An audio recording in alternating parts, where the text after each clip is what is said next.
Hello, FloBaseball fans. I'm Nicole Beckelman, and welcome to this week's episode of Behind the Bases. Today, I'll be talking to Dylan Driver. Okay, so Dylan, walk me through what a typical day looks like for you in the offseason. In the off season for me, it's mostly class up until class up until about 12 o'clock at the latest. I try to get all my classes out of the way in the morning. And then usually 4 o'clock on Monday, Wednesday, Friday, I have lift. And Tuesday, Thursday, we have conditioning and group work. Okay, how do your days in the off season compare to your days during baseball season? My days during the season are a lot more busy just because of, the fact of having to travel sometimes as well as practice times every single day. But in the off season, it's also just as busy really because instead of having games, it's just having practices all the time. So Yeah. What are some of your hobbies and interests outside of baseball? I really don't do too much. I mean, I guess I play video games, but a lot of the time I'm just at the baseball field, to be honest. Okay. What video games do you play? There's a game called Rainbow Six Siege that I play pretty often. What is it? Rainbow? I've never heard of that one. Normally guys do Fortnite is the one I hear all the I time. play And that Call of every Duty? now and then. No? Okay. That's not one of your main I ones? play them every now and then. Okay. What do you believe is the greatest challenge that most college athletes face today? Well, in today's time, definitely mental health struggles. It's kind of an underlying thing that a lot of people don't pay attention to. But with that, also like time management is tough for a lot of people just because they try to do too much in their time, like try to devote too much time to school or too much time to sports, and they don't realize the burden that they put on themselves. Okay. You brought up the mental health aspect.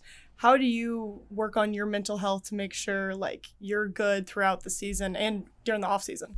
For me, it's more or less just making sure that I'm like taking it like one thing at a time rather than like looking at the day as a whole. You go through and have little successes each day and throughout the day rather than just like, oh, I have this big test at the end of the week, but you also have 5 practices you have to get through, so you can't think about all that. Yeah, for sure. So over the summer, I saw you played for the Ashboro Zookeepers, correct? Yes, ma'am. Okay. We actually broadcast them, FloBaseball, because we did the Coastal Plain League as well. So what led you to become part of that team? Well, I was looking to play summer ball, of course, and Coach Gant actually helped to get me an opportunity to play there. And he came and asked me just at practice one day if I'd want to play over the summer, and I was like, yeah.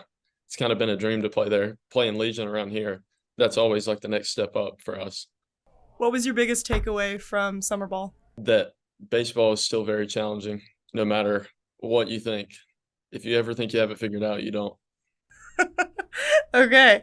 And what is the best piece of advice that you've received from a coach or one of your fellow teammates? Definitely to build off of your failures, don't build off your successes.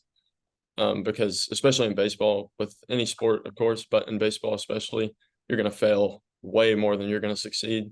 So how you react to the failures is how you're going to really, excel. There we go. Yes, very true. Okay, I have one last question for you. How often do you think about the Roman Empire? Lately, I've thought about it more than one time a day because that's all I keep seeing all the time. What are you thinking about when you think about it? I don't understand this trend. Me personally, I never thought about it before, but then I watched this guy talk about the Roman Colosseum and all this stuff. So now I hear that, and that's the first thing my head goes to. That's hilarious. Okay, well, thank you so much for taking the time to chat with me, Dylan. Best of luck on your season, and I will enjoy watching you play. Of course. Thanks for having me.